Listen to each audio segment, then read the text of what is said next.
Hello,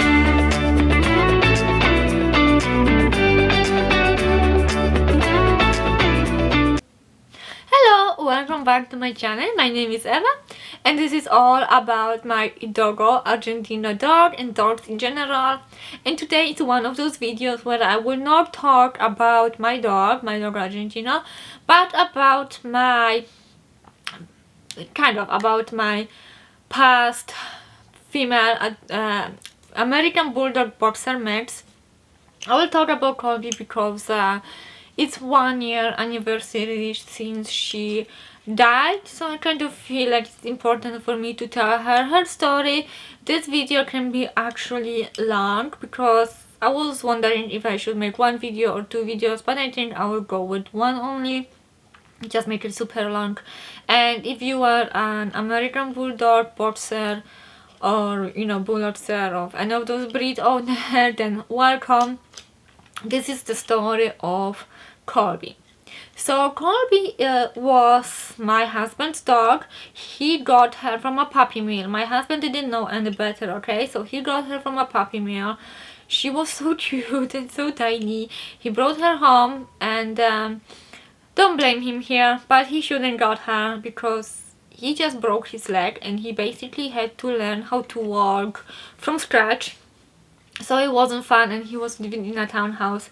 Anyway, I think he was depressed, so he got a dog. Okay, he got a dog, he brought the dog home. And what Kirby did right away, she pooped all over the house. And that's important because she had a horrible food allergies her entire life. And that's important to the story. Her food allergy was so bad that if she eat a treat, she would poop like the entire day, like a diarrhea, okay? And also her skin, it was covered in redness and it was itchy. You would pet her and she would start scratching, so she was extremely itchy.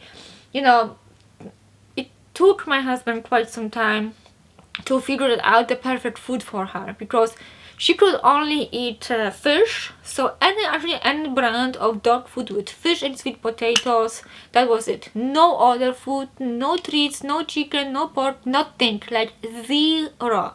Her entire life. Maybe at the end, like at the very end of her life, she got better, but at the beginning it was absolutely nuts, like horrible, the worst thing we have ever seen. And she was on steroids, for quite some time, on other medications, the special food, and she was still freaking bad. She also had environmental kind of stuff, so to the grass.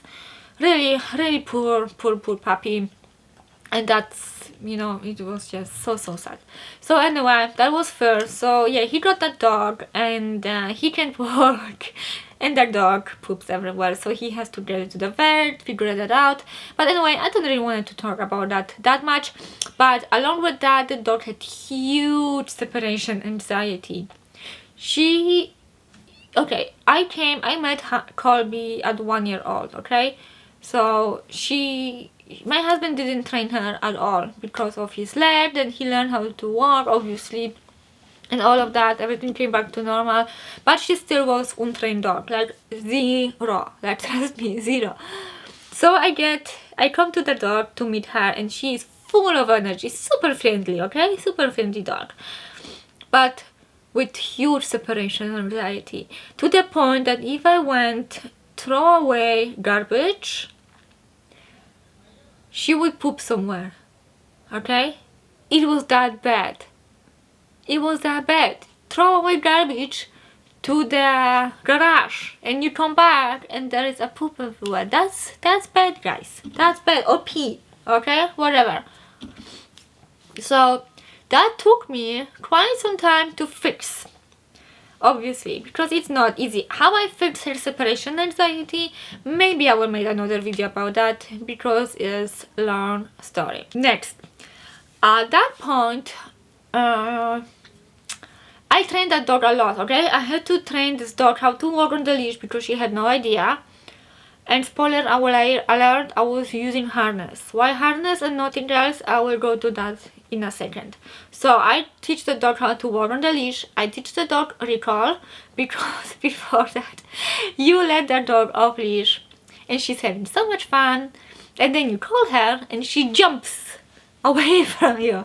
So you try to drop her and she jumps again. It was a game to her. Catch me if you can, okay? So yeah, I teach her that on the long line, and that's when the first time ever in my life I got into dog training. And what is better than a science-based, force-free training? There is nothing better than that, right? Right? God forbid I put a prong collar on that dog. At that point, that dog is, I don't know, 60 pounds at 1 year old. Happy, friendly dog, okay? So no prong collars. E-collar, oh my god. A shock collar, oh my god. I think I would punch someone in the face if someone like even suggested that, okay? Then we moved to Bermuda with the dog for 1 year.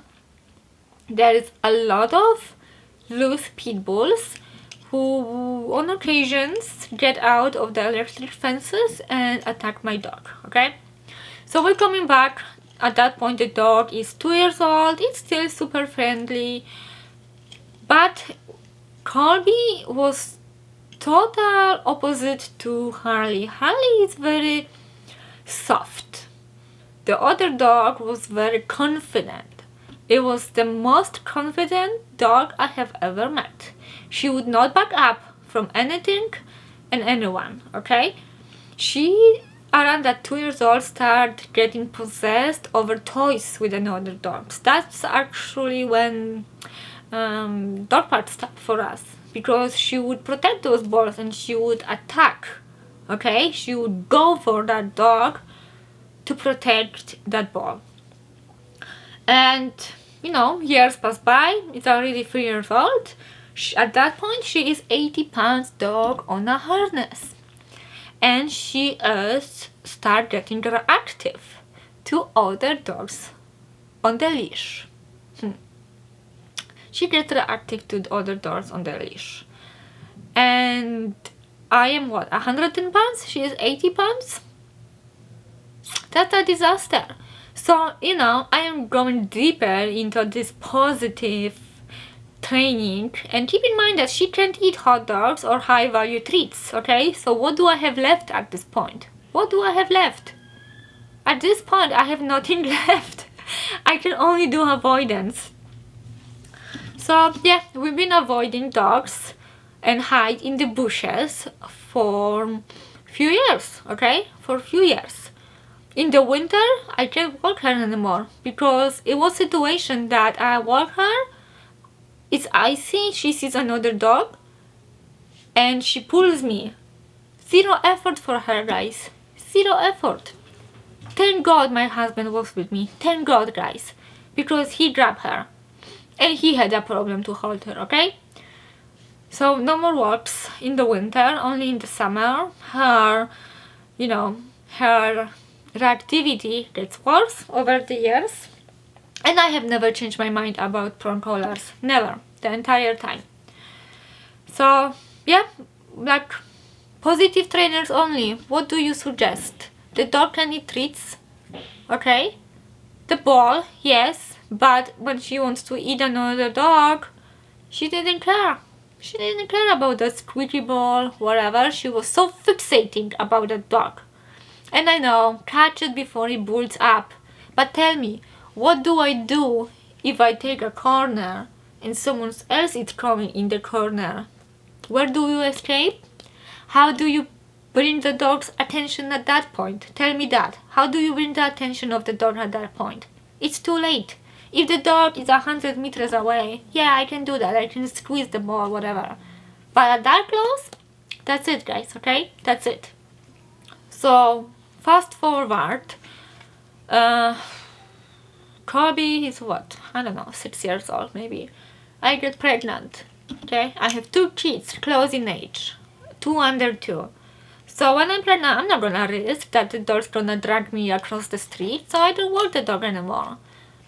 So the dog, pretty much from 6 years old to her death, didn't go for walks Never, ever, because how do you go for a walk? Unless my husband went with us, okay? But that wasn't very often. So, through the entire life, I have never changed my opinion about using tools, okay? I would rather never walk the dog again instead of using a prong collar on the dog. How stupid I was. How stupid.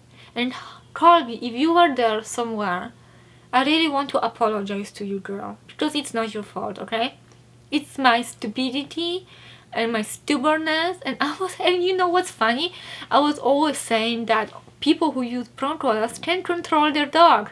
Meanwhile, it's me hiding in the bushes because there is another dog walking and I can't hold that 80 pounds strong dog wanted to kill another dog. And she wasn't fearful dog, she was a confident dog.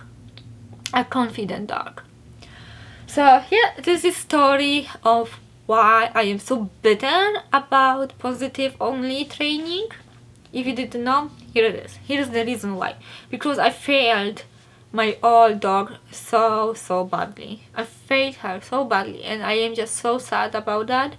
And I wish I was smarter, because she could walk with me and the baby. She wasn't like Harley. She didn't need that much exercise, okay? She would be okay with the walk, throw the ball, you know, tag war, whatever. She would be okay with that.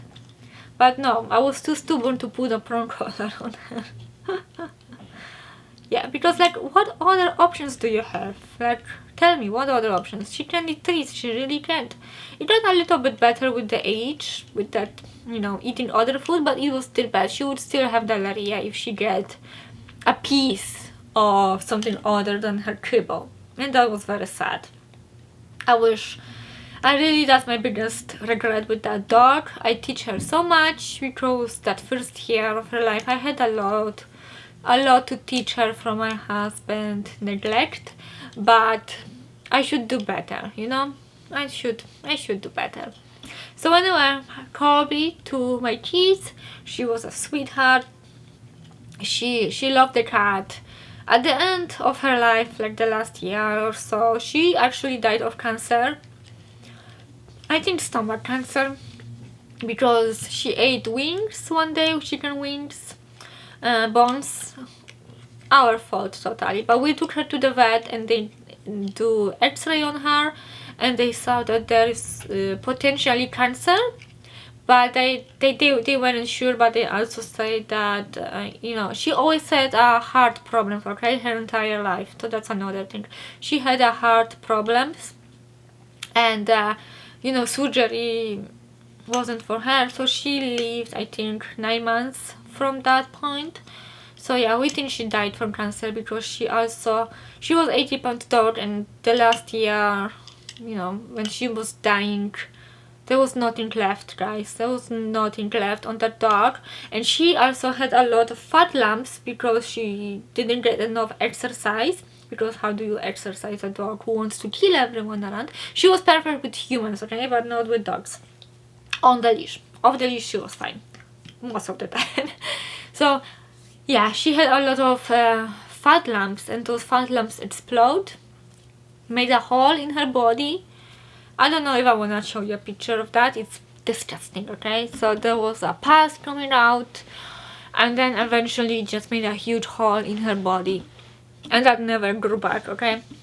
That the meat never grew back on top of that hole.